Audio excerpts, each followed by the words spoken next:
Ya kita juga mau ya Sulawesi Selatan ini jangan setelah Lebaran ini pertumbuhan pasien COVID-nya jadi meningkat.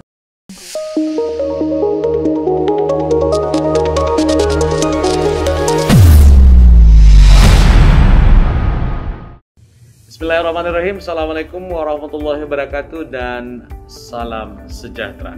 Kembali bersua di Rakyatku TV. Dan kali ini kita punya dua narasumber yang luar biasa, pemirsa. Tapi perlu saya sampaikan bahwa kali ini juga berbeda dari biasanya. Kalau kita selama ini di studio mini Rakyatku TV, kali ini kita di hotel teras kita. Baik, kita sapa dua narasumber kita. Pak Frans, apa kabar Pak? Baik. Sehat? Alhamdulillah. Pemirsa, saya membacakan dulu siapa beliau sebenarnya. Nama lengkap, Kombes Pol Frans Sentu SIK. Jabatannya, ini yang kita akan bahas sebentar. Direktur Lalu Lintas atau Dirlantas Polda Sulsel. Batang lahir, Makassar, 31 Oktober 1972, masih muda. Pendidikan, lulus Akpol tahun 1994, hobi, badminton, dan tenis. Kemudian moto hidup, suatu keberhasilan tidak lepas dari kontribusi orang lain, termasuk orang tua, keluarga, dan lain-lain. Baik, yang kedua narasumber kita adalah bosnya hotel teras kita. Dan nama lengkapnya adalah Wibowo Sampurno, Jabatan Jenderal Manajer, Jakarta 7 Juni 1970 tempat tanggal lahir, sarjana, hobi berenang, dan moto hidup seperti kemarin, never stop when tired, stay humble.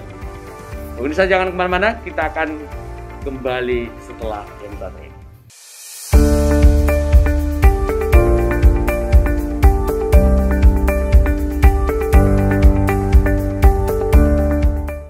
Pemirsa Rakyatku TV dimanapun Anda berada, semoga selalu sehat. Baik, saya langsung Pak Frans. Pak Frans, tema kita adalah terkait dengan kegiatan Bapak keseharian, penerapan tilang elektronik. Dan jelang Lebaran ini biasanya orang mudik, itu juga menjadi bahasan dari kita.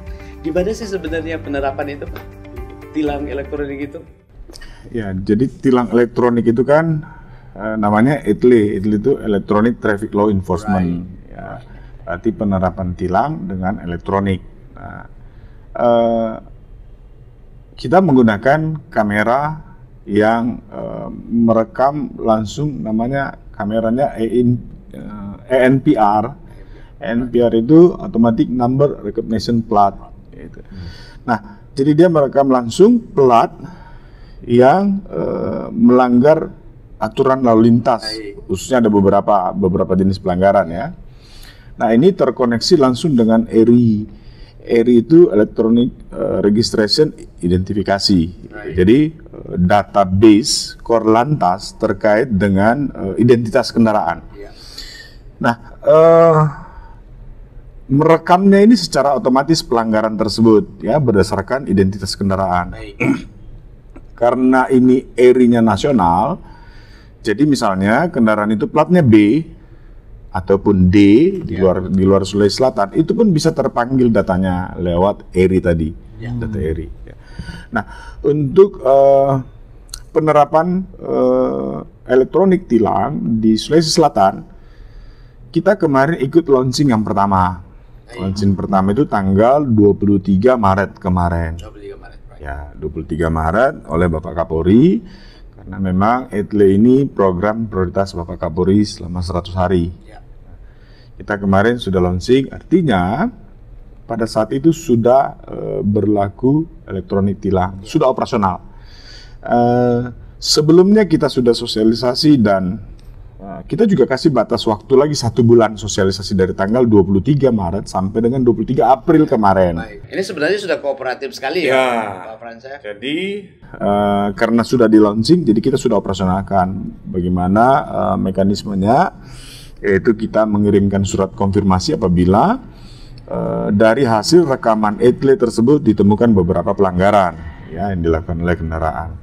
Nah itu rekamannya secara otomatis, ya otomatis. Jadi bukan lagi petugas maunya petugas gitu. Ini enggak. Ada nomor debate, tidak ada perdebatan lagi karena langsung ditunjukkan bukti. Baik. Dan ya kan kalau petugas itu kan ya bisa nakal kan, itu misalnya Dirlantas yang melanggar, tidak di-capture kan gitu kalau manual kan. Tapi kan ini tidak. Ini Pak mau Dirlantas, mau bupati, mau siapa saja, dia lihat cuma identitas kendaraan dan pelanggaran. Baik. Tidak ada kompromi. Tidak ada. Siapapun. Jadi petugas hanya membuka kalau jelas kameranya pada saat itu terlihat jelas pelanggarannya, dia langsung kita print, dibuatkan surat konfirmasi ke alamat pelanggar berdasarkan data ERI.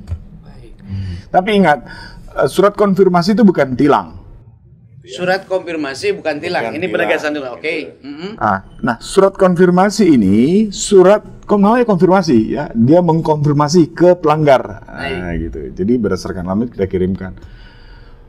Dan ada kewajiban pelanggar untuk mengkonfirmasi ulang, menjawab surat konfirmasi itu, baik itu lewat website yang ada di alamat surat itu maupun datang sendiri ke posko pelayanan konfirmasi yang ada di Polrestabes. Baik. Gitu.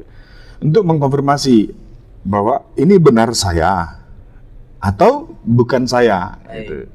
Kalau bukan dia, tidak apa-apa, tidak ada masalah kan nanti ada datanya, kan ada fotonya. Gitu. Mungkin siapa? Mungkin anaknya kah? Mungkin temannya kah? Atau mungkin mobilnya sudah dijual gitu ke orang lain. Nah, kalau dia tidak menjawab, kita kasih waktu 15 hari itu paling lambat. 15 hari. Pemirsa 15 hari lo dikasih 15 hari sudah dari semenjak pengiriman sampai dengan dia konfirmasi ulang. Baik. Gitu. Nah, apabila dia tidak datang 15 hari, nanti kita blok data kendaraan itu, karena kan data kendaraan yang melanggar. Baik. Kita blok di Samsat. Untuk pengurusan STNK tidak boleh. Ya, jadi pada saat dia mengurus STNK dia harus selesaikan dulu tilangnya. Gitu, Pak. Tapi kalau dia langsung konfirmasi, langsung pada saat itu kita tilang, Pak.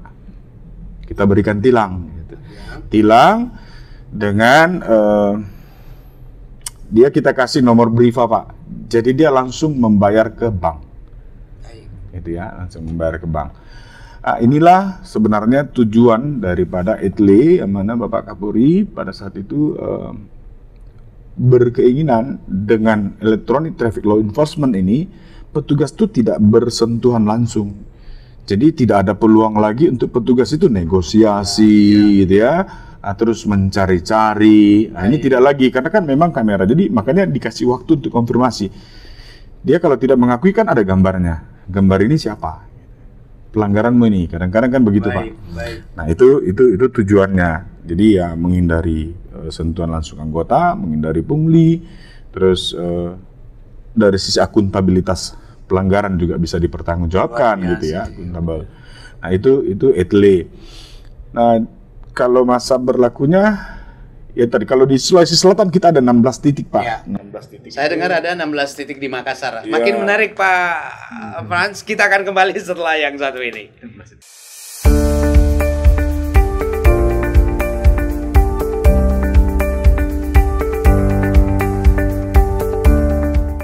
Pemirsa Rakyatku TV dimanapun Anda berada, makin menarik dengan Pak Dirlantas sore ini. Pak Dir, ada 16 titik loh di Makassar. Ya harapannya sih kita semua titik ruas jalan yang ada di Makassar ya, tapi mungkin kan berproses ya, 16 Pak. dulu baru naik lagi. Dan karena ini program prioritas Kapolri juga kita maunya setiap kabupaten itu, Pak. Setiap kabupaten itu ada sudah terpasang sistem elektronik etle tadi. Ya. 16 titik itu antara lain Aji Bau, terus Jalan Sudirman, terus Perintis, yang perbatasan Goa Maros itu, Pak. Makassar Maros, terus Jalan Sultan Alauddin, Makassar Goa, terus Jalan Sultan Alauddin, terus Sudirman, Nusantara, dan ada beberapa titik lain lah. Saya tidak perlu sebutkan. Nanti orang bilang, wah nanti lewat situ saja kita tertib gitu. Enggak juga. Tapi sebenarnya jangan takut loh Pak Fransa, intinya itu jangan jangan melanggar. Ya, jadi kalau saya bilang jangan melihat sistem e-tilang, karena kadang-kadang begini. Kalau dulu kan Pak begini, kita melihat polisi kita baru pasang safety belt, itu kan? Kita lihat polisi baru kita turunkan handphone itu. Nah sekarang kan tidak. Jadi sebaiknya ya kalau kita himbau ya tertib sajalah. Begitu berangkat menggunakan kendaraan pasanglah safety belt. Begitu lagi mengemudi ada telepon berdiri ya tidak usah diangkat gitu. Cukup dilihat saja ya sepintas ya ditinggal saja karena lagi mengemudi kan gitu. Nah, jadi dibiasakan tertib karena nanti kalau dibilang wah nanti saya lewat ruas yang ada kamera CCTV-nya saja, ya itu kalau ingat. Kalau tidak ingat, wah tahu-tahu kita sudah melintas gitu karena macetnya dan sebagainya, kita mikirin yang lain, tahu-tahu kita sudah melintas di area itu. Nah ke capture, ke foto. Ya mau nggak mau ya konsekuensinya harus bayar denda. Betul. Seperti kemarin teman saya ada pada masa sosialisasi dia dapat surat konfirmasi. Dia nyampaikan nelpon ke saya, kan saya kebetulan orang sini, jadi teleponlah kawan ini. Pak saya dapat surat konfirmasi. Oh ya, itu berarti kamu melanggar. Ya iya Pak, tapi saya lupa saya di mana itu Pak. Ya nanti kamu konfirmasi ke Polrestabes. Oke. Beberapa minggu kemudian, kira-kira tanggal 25 kemarin saya ditelepon lagi. Wah saya dapat surat konfirmasi ini. Saya bilang aja berarti kamu tidak tobat-tobat. Kemarin masih sosialisasi, sekarang sudah tidak sosialisasi lagi gitu. Sudah ada punishment-nya. Ya itu tadi karena selalu berpikir nanti saya lewat ruas itu baru saya pakai gitu ya. Padahal kan tidak perlu. Coba dia begitu naik mobil baru mau injak gas, dia sebelum injak gas dia sudah mau masang safety belt. Tapi Pak Pran sebenarnya bukan itu, bukan how to capture kemudian menilang dan lain-lain, tapi sebenarnya pesannya adalah bagaimana ketika ada kecelakaan yang tidak diminta-minta Anda selamat dengan gunakan safety belt. Memang di e-tilang itu Pak rata-rata yang potensi laka lantas Pak. Termasuk safety belt itu kan salah satu tujuannya kan untuk keselamatan diri Pak. Dimana ya kalau terjadi benturan kan kita tidak tahu Pak, namanya di jalan kan. Kan bukan cuma kita yang mengemudi, kendaraan lain juga ada. Pada saat dia di jalan terus terjadi sesuatu, baik itu hilapnya oleh orang lain maupun dia, ini begitu terjadi benturan kan kalau kita pakai safety belt paling mobilnya yang rusak Pak. Gitu. Tapi kalau tidak ya kita juga bisa jadi korban kan gitu Pak. Ini sebenarnya hikmah di balik penerapan semua aturan itu supaya kita sadar bahwa sebenarnya penegasan ini untuk penumpang juga pada khususnya Pak Dir ya. Ya memang ya selama ini yang yang dikenakan itu yang mengemudi sama sebelahnya Pak. Tapi kan saya bilang tadi, Bapak juga bilang tadi bahwa ini kan untuk keselamatan. Ya kalau pengemudi kan di mobil itu ada safety belt juga walaupun di ruas kedua. Ya gunakanlah safety belt itu karena kan untuk keselamatan Pak. Untuk keselamatan diri sendiri. Kenapa masih takut dengan aturan? Kenapa masih takut dengan petugas? Kenapa masih takut dengan kamera? Ya takut aja sama keselamatan dirinya sendiri gitu. Sebenarnya key-nya di situ ya. Kunci sebenarnya ada di situ ya Pak Dir. Kalau takut pasti dia akan tertib dan itu tidak menjadi beban. Itu tidak luar biasa. Makin menarik saja perbincangan kita, jangan kemana-mana. Kita akan kembali setelah yang satu ini.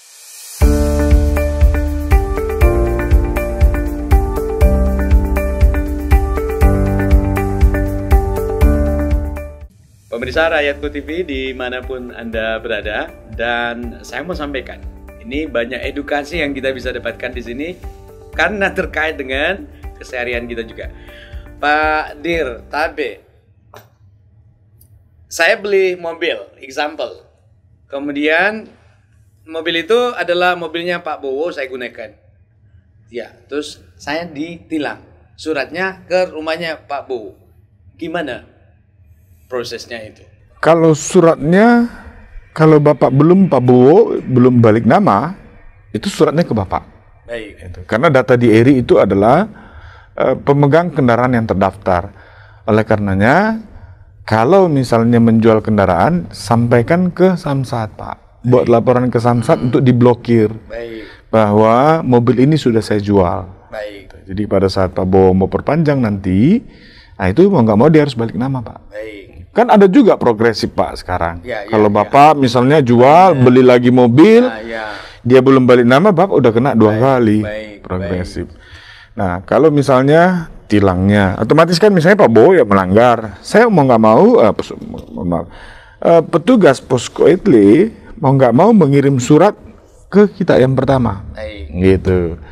Nah, nanti ya, pasti kan komplain. Bapak konfirmasi, Pak, sudah bukan saya, Pak, kendaraan ini. Akhirnya bisa ditelusuri dan kalau nanti kan dilihat mungkin, tapi kan Bapak tidak tahu nih siapa yang beli mobil saya. Gitu.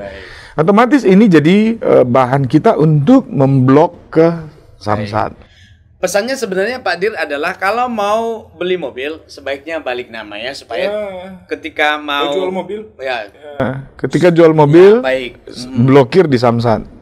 Samsat, karena pasti nama Anda akan tercantum di situ. Terus Pak Frans, ini kalau nelpon berapa sih sanksinya? Ini biasa kan orang tidak sadar tuh.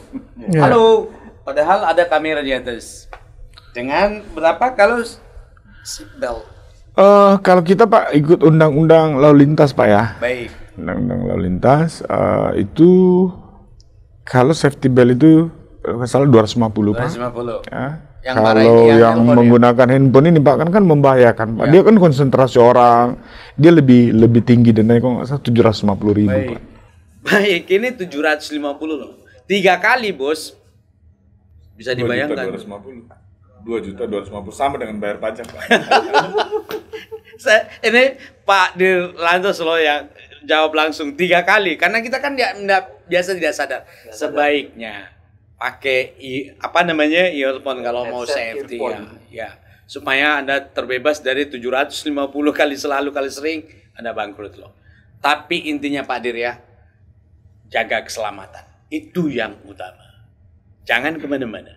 Kita akan kembali setelah yang satu ini.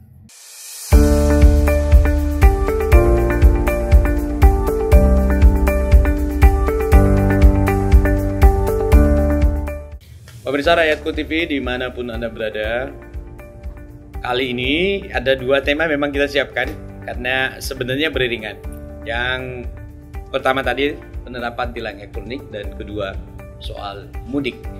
Dan memang yang berkompeten sudah hadir di tengah kita. Waktunya juga susah loh untuk ketemu beliau. Baik, Pak Dirlantas, bagaimana sih persiapan untuk teman-teman di Polda, khususnya di sosial ya, untuk mudik dan apalagi dengan adanya aturan yang sudah ditegaskan bahwa ada larangan untuk mudik dan kemudian apa-apa yang harus dipatuhi. Silakan Pak. Ya, ya perlu saya sampaikan sedikit bahwa kenapa pemerintah pusat mengeluarkan kebijakan terkait dengan larangan mudik? Sebenarnya ini karena berdasarkan pengalaman yang sudah beberapa waktu lalu, kita ada beberapa kali liburan panjang itu, ya, baik itu Lebaran tahun lalu, terus ada beberapa hari hari-hari kejepit yang liburnya panjang, Pak. Terus Natal, tahun baru. Nah, dilihat dari laporan Satuan Gugus Tugas bahwa virus COVID-19 ini jumlah terpaparnya setelah liburan itu meningkat, Pak. Rata-rata meningkat. That's the fact. Ya. Memang itu fakta. Nah, makanya tahun ini pemerintah tegas untuk larangan mudik. Nah, terkait dengan larangan mudik, memang kalau kita dari sisi lalu lintas, ini kan diatur di dalam Permen Hub ya, Permen Hub 13 tentang pengendalian transportasi darat. Nah, sehingga kalau di kepolisian, kita bersama Dishub nanti, terus TNI, sama BPTD, ya, BPTD, Satpol PP, ini kita akan membentuk pos-pos penyekatan, Pak. Kalau di Jawa kita sama-sama tahu, di Jawa ada pos-pos penyekatan dibuat. Nah, kita di Sulawesi Selatan juga ya. Saat ini kita sedang mempersiapkan itu. Ya, kita mempersiapkan di mana titik-titiknya. Ya, namun yang pasti di setiap kabupaten kita akan dirikan pos penyekatan, Pak. Khusus di daerah aglomerasi, karena di tahun ini ada yang namanya aglomerasi itu daerah perkotaan, Pak. Nah, ini ada sedikit toleransi gitu, karena dikategorikan dalam wilayah aglomerasi. Nah, wilayah aglomerasi yang sudah ditentukan oleh dari pusat, kalau di Sulawesi Selatan itu ada 4, Pak. Makassar, Goa, Maros, dan Takalar. Gitu. Nah, ini yang ada sedikit toleransi untuk kegiatan masyarakat antar 4 kabupaten ini, Pak. Nah, tadi kategori perkotaan. Namun tetap ya kita harus bisa meyakini bahwa yang bersangkutan itu memang dia dinas atau ada kepentingan lain, Pak. Gitu. Nah, ini itu terkait dengan mudik, Pak. Mudik. Nah, di luar itu, apalagi antar provinsi, nah ini kita dirikan pos-pos penyekatan. Nanti kita akan periksa, Pak. Kalau memang itu mudik, memang bandel mudik, kita putar balikan, Pak. Langsung diputar balikan. Baik, pemirsa, ini peringatan bagi teman-teman yang mau mudik karena sudah ada larangannya dan Anda ditemukan, itu langsung disuruh putar balik sesuai dengan penegasan Pak Dirlantas tadi. Lanjut, Pak. Karena ya memang ya kita hanya menjalankan tugas payah dan memang itu memang kita untuk kepentingan orang banyak. Karena kan untuk keselamatan tadi seperti di awal saya katakan apa yang mendasari kebijakan pemerintah, ya kita juga mau ya Sulawesi Selatan ini jangan setelah Lebaran ini pertumbuhan pasien COVID-nya jadi meningkat. Benar. Karena kan di beberapa daerah termasuk di Sulawesi Selatan ini kan ruangan ICU juga kan terbatas, Pak. Ruangan bansal-bansal rumah sakit untuk penanganan COVID itu kan terbatas. Jangan nanti membludak. Nah, ini pesan dari Dinas Kesehatan kan, Pak. Jangan nanti membludak. Nah, ini kita tidak bisa menampung gitu. Nah, harapannya memang ya tadi ya kami mengimbau ya tidak mudik lah. Nggak usah mudik, kan bisa sekarang lewat video call gitu kan ya, untuk silaturahimnya daripada harus ke tempat mudik, bisa membawa penyakit, bisa juga ya mendatangkan penyakit gitu. Membawa pulang penyakit atau mendatangkan ke sana penyakit gitu. Kita kan tidak tahu, Pak. Ada OTG. Jadi ya himbauan kita, ikutilah apa yang menjadi anjuran pemerintah pusat untuk tidak mudik, Pak. Tahun ini insya Allah, tahun ini kalau kita ikutin, ya tahun depan perekonomian kita sudah mulai membaik, Pak. Karena kita sama-sama merasakan bagaimana dampak ekonomi saat ini, Pak. Baik. Ini luar biasa penjelasannya. Pemirsa jangan kemana-mana, kita akan kembali setelah yang satu ini.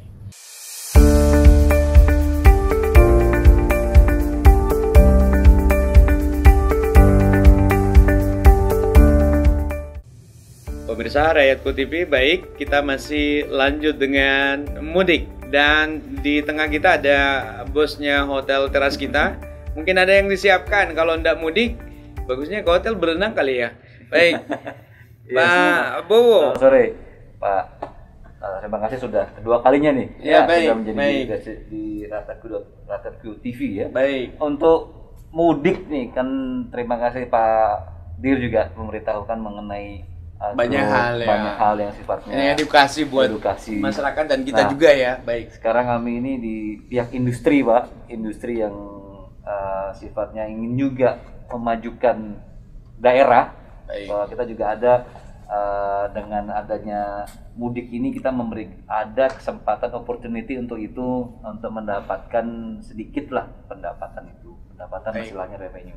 Nah, kami sudah menyiapkan paket mudik itu kita sebut staycation, Pak ya. Staycation itu staycation ada diskon nggak tuh? Pasti ada diskon. Pasti ada diskon tuh. 3 hari 2 malam, 4 hari 3 malam. Karena kan kalau mudik itu kan Lebaran 2 hari, 2 hari dengan berkeluarga di rumah, nanti selebihnya di hotel. Bisa tahu harganya tuh? Harganya 1.200.000 untuk 3 malam. 1.200.000 4 hari 3 malam. 4 hari 3 malam, 1.200.000. Kalau per harinya, kalau mudik, padahal kalau per hari berapa tuh? 400-an ya? 488, hampir 500.000. 500.000. Iya. Ini ada bener. 3 malam. 4 hari 3 malam. 1.200.000 ya. Baik. 1.200.000. Itu kira-kira daripada mudik.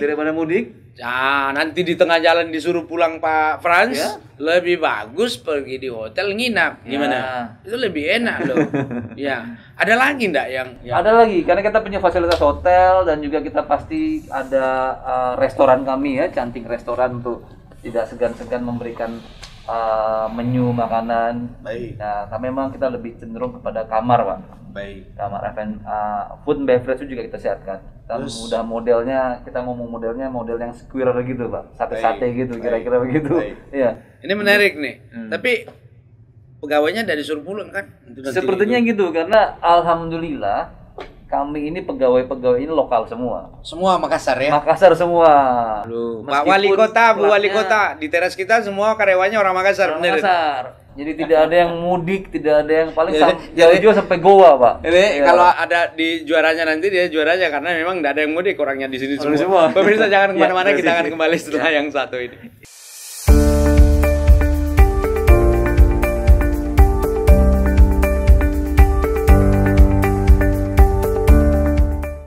Pemirsa Rakyatku TV, dimanapun Anda berada, baik, kita ingin menyampaikan thank you kepada Pak Frans, kemudian Pak Bowo, pemilik atau bosnya hotel teras kita. Tapi sebelumnya kita akan dengar closing speech dari Dir Lantas Polda Sulsel. Tampil, Pak Frans, silakan. Keselamatan itu yang utama. Keselamatan yang utama, baik itu keselamatan orang lain, apalagi diri sendiri. Oleh karena itu, taatilah aturan lalu lintas, tertiblah di dalam berlalu lintas, jangan jadi beban, tapi kita harus budayakan tertib berlalu lintas. Jadi tidak menjadi beban. Terkait dengan COVID-19, juga terkait dengan keselamatan, taatilah protokol kesehatan. Ya, protokol kesehatan, menggunakan masker, menjaga jarak, sering mencuci tangan.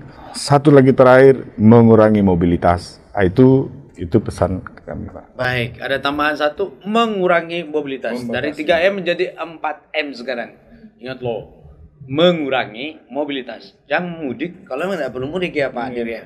Baik, Pak Bowo sebagai closing speech-nya, apa harapan? Harapannya untuk di area yang sekarang karena mudik COVID, harapannya hanya kita tetap sehat, jaga kesehatan, sekali lagi juga tidak berkumpul ya, tidak berkumpul, itu yang harapan untuk kedepannya, dan mudah-mudahan berkurang lagi yang terjangkit COVID, Pak.